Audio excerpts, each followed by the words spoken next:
vamos conversar um pouquinho no campo do direito civil sobre o significado da palavra fidúcia?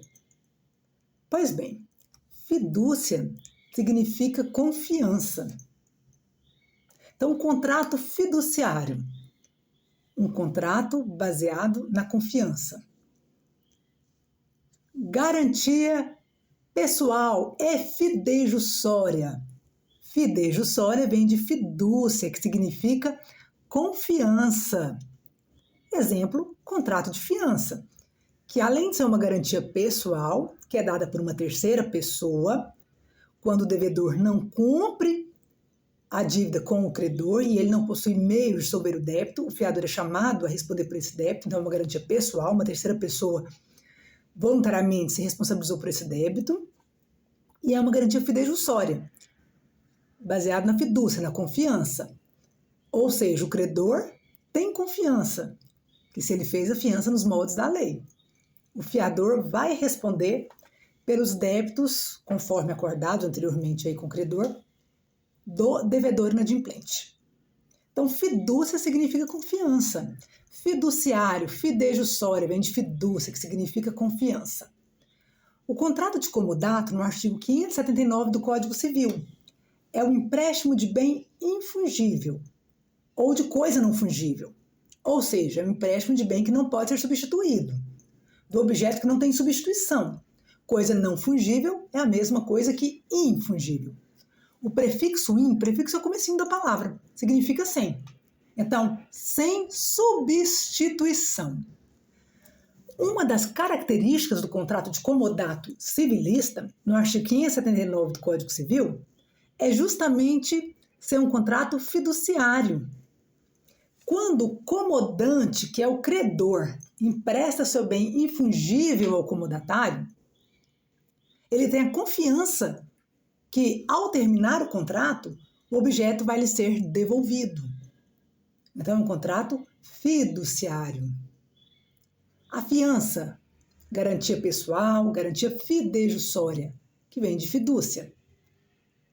O credor sabe que pode, judicialmente, cobrar a dívida do fiador se o devedor não solver os débitos, não tem patrimônio suficiente para solver esses débitos, não tem bens suficientes para solver esse débito.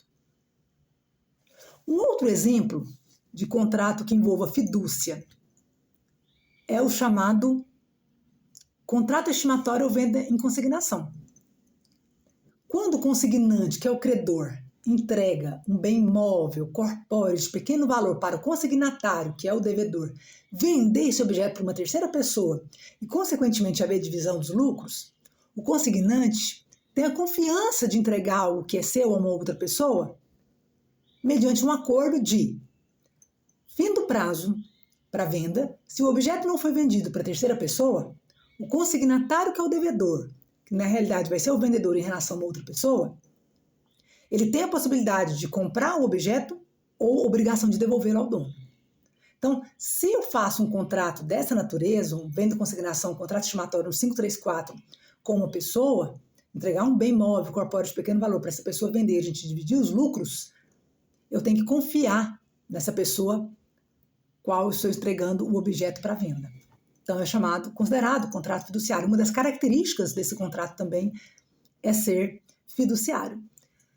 Poderia alguém pensar assim, poxa, mas todo contrato é fiduciário? Todo contrato envolve a fidúcia? Depende. A corretagem. Corretagem sem exclusividade. A corretagem pode acontecer com exclusividade ou sem exclusividade. Mas a corretagem sem exclusividade, uma das características desse contrato da corretagem sem exclusividade é a alha. O que significa isso? Para o corretor receber a sua porcentagem ou comissão, ele vai depender da conclusão da venda. Então, eu quero vender o imóvel, contratei um corretor. Corretagem sem exclusividade. O corretor sabe que depende do sucesso da conclusão da compra e venda. Ainda que posteriormente haja o arrependimento entre comprador e vendedor, o corretor faz uso da sua remuneração, porque o papel do corretor é intermediar a compra e venda e celebrar a compra e venda. Então, quando o corretor ele é contratado sem exclusividade, ele sabe que ele depende do sucesso da aproximação entre comprador e vendedor e da venda que deve ser concluída para que ele receba a sua porcentagem ou comissão. Ainda que posteriormente haja o arrependimento das partes, comprador e vendedor, o corretor faz jus à sua remuneração. Então o corretor depende desse sucesso, dessa aproximação e da conclusão da compra e venda, na corretagem sem exclusividade. Então observe que não é um contrato fiduciário. Ele vai receber de qualquer forma. Não, ele só vai receber se ele aproximar, intermediar a compra e venda, comprador e vendedor celebrarem a compra e venda, contrato celebrado, concluído, ok. Então o corretor recebe a sua comissão ou porcentagem, que normalmente varia entre 5% e 6%.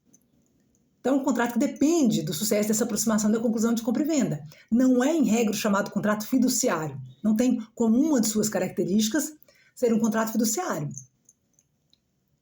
Fica a dica para o exame da OAB. Para o campo do direito civil, processo civil, quando nós falamos em fidúcia, nós falamos em confiança. Fidejussória, a expressão fidejussória vem de fidúcia, que significa confiança.